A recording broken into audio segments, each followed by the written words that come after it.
Hi, I'm Mamta. Welcome into this world of psychology. Let's begin this journey together to understand this field of psychology. Now, most of you have chosen this subject for two reasons. First, it's interesting. Yes, indeed, it is interesting. You have to develop your interest in it. Second, the subject is having the ability to solve all your answers, all the problems, all the issues that you're facing. And definitely, once you're able to understand yourself better, you can help yourself as well as others as well. Let's start with the framework for psychology, class 11th. Now, 70 marks is for the theory and 30 marks is for the practical. You have to pass separately in both the subjects. 70 marks has 9 chapters. Let's start with chapter number 1, which is what is psychology. Now, today we are going to discuss 4 topics. First, the definition of psychology. Second, psychology as a discipline, natural science and social science. Third, understanding mind and behavior. And fourth, understanding the popular notions about the subject of psychology. Let's start with topic number 1. Now, before I start with the concept, let me ask you a few questions here. First, do you think psychology is something that is very easy? Just keep these questions in mind and think about it. We'll come to the answers a little later. Psychology, is it an easy subject first? Secondly, is psychology inborn? Are we born with it, or is it something that we learn? Is psychology face reading, mind reading, thought reading? Think about these questions. Let's start with few concepts. First, look at the definition of psychology. Psychology is defined as a science which studies mental processes, experiences, behaviors in different contexts. Now, this is a very contemporary definition which has 5 concepts under it. First concept is mental processes. When we say mental processes, we talk about the aspect that mind and brain, these are 2 aspects to it. Mind is something that you can't see, it's very subjective, it's something which develops out of your experiences.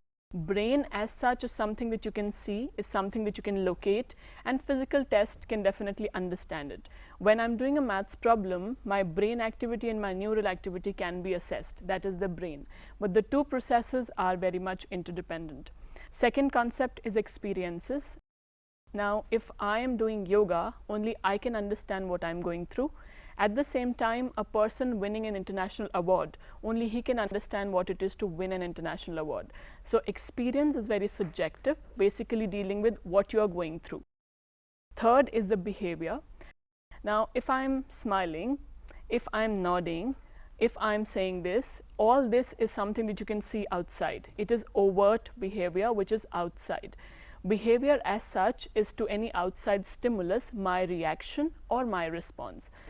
So, this is internal as well as external. Internal is if I'm thinking something, this is an internal behavior.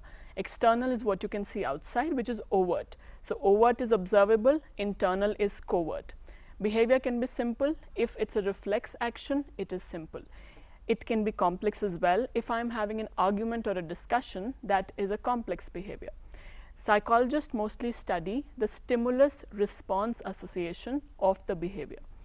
Next component talks about different contexts. So, it is basically talking about cultural context.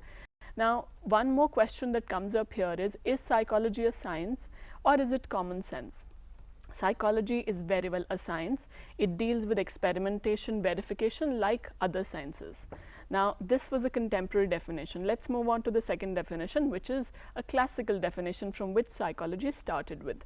Psychology started with 2 Greek words. First is psyche, which is meaning the soul. The other is logos, which is meaning science or the study of the subject. So, this classical definition says psychology is a study of the soul, the mind or the consciousness.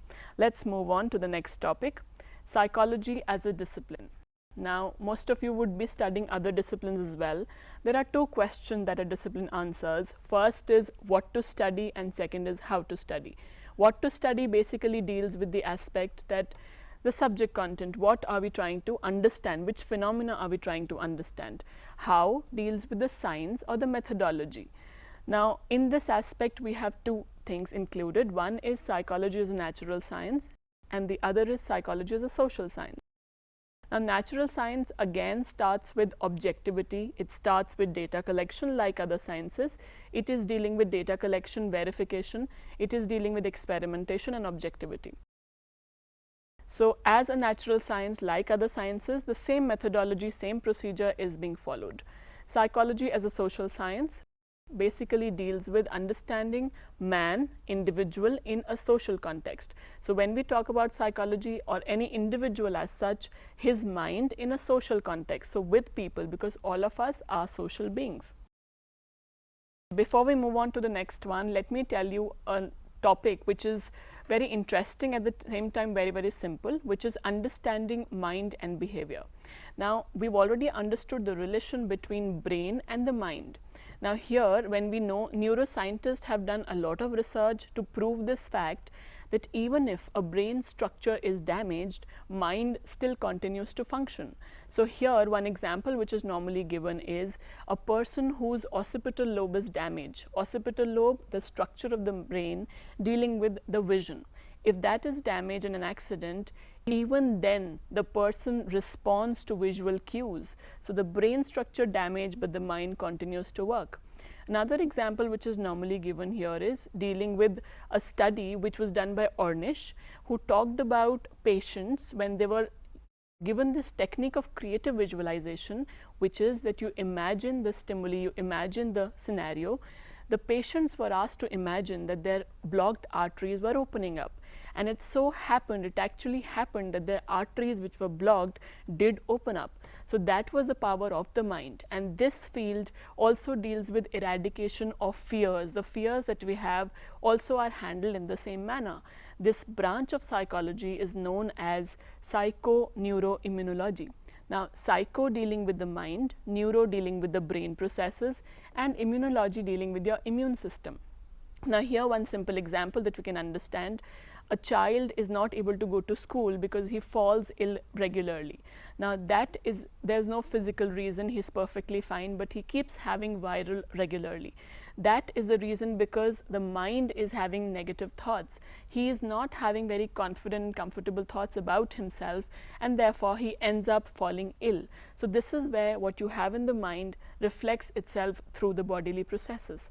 The next topic that we have for today is dealing with popular notions about psychology. Now, here we have misconceptions about psychology as a discipline. This is what we start with. Is it really, like we've been talking about, it has been discussed and debated that it is a science. So, therefore, it obviously is said that it is not common sense. We can have a concept like, let's say if I am reading something and I go off to sleep. Next morning when I get up, will I be able to remember that data, or will I forget it? Commonsensical notion says that I will forget it. And this aspect research has disputed. Research says no. When you get up in the morning, mind consolidates the data and you automatically tend to remember it. Another research which is done here deals with the fact that this study, which is done by Dweck in 1975, she divided the subjects or the participants into two groups. First group was given easy problems of maths and then difficult problems a little later, once they were able to sort out the easy problems. They had success with easy problems, they were given difficult problems with the commonsensical notion that they will be able to sort out the difficult problems. But this did not happen, unlike the commonsensical view.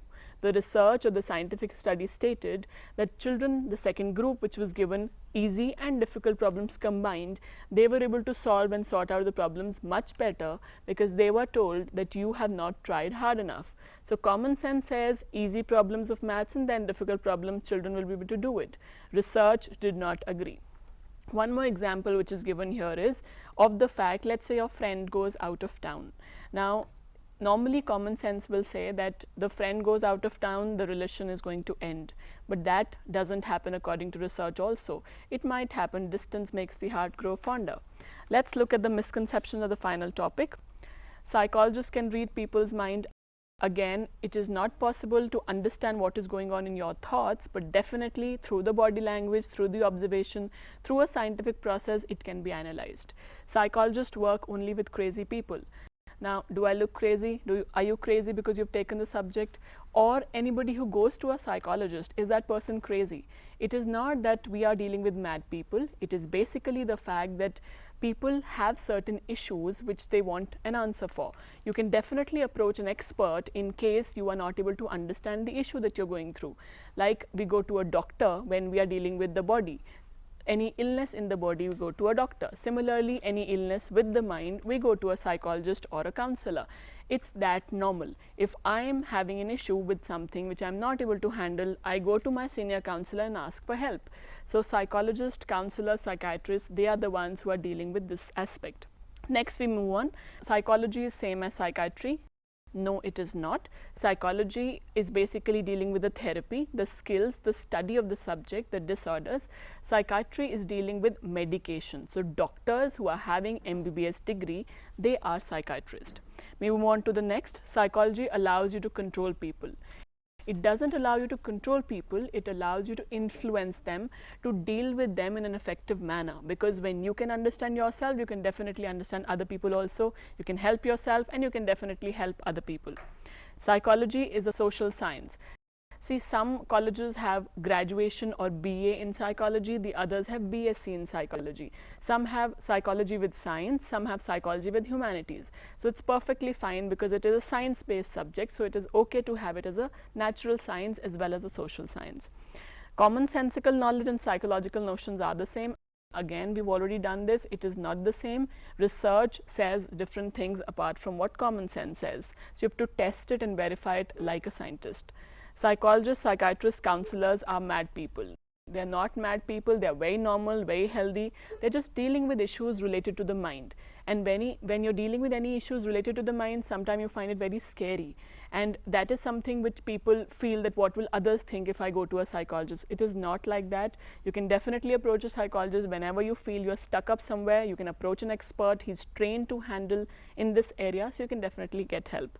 It's a simple subject. Now this is a very big misconception. It is not a simple subject. It is a subject which is very technical. Because you're taking it for the first time, it will take some time for you to read up, to develop interest in the subject. It is a subject which is new for you. So you definitely need to understand which psychologists have done what kind of research, which psychologists have given which concepts, what do they think about psychology in general. You need to understand and read up these concepts. Only then you can have an interest in the subject. It's a very interesting subject. Let me assure you that it is going to be an amazing journey, a very enriching experience for you if you take it seriously. Let's summarize this. We've done the topics today which are psychology as a general notion. What is psychology? We've done psychology as a discipline, psychology as a natural science, and psychology as a social science. We've also done popular notions about the discipline of psychology. We've done defining psychology as mind and behavior concept, and we've done what are issues which people have in mind related to the subject. One more aspect that people think of here is that psychology is done by people or children. If you read up psychology, you'll become a psyche. It is not like that. Again, it is again a myth and a misconception. You will not become a psyche because it is something which will help you understand yourself better. So you cannot become a psyche through that. You can only increase your awareness on this journey of understanding the subject of psychology. Thank you.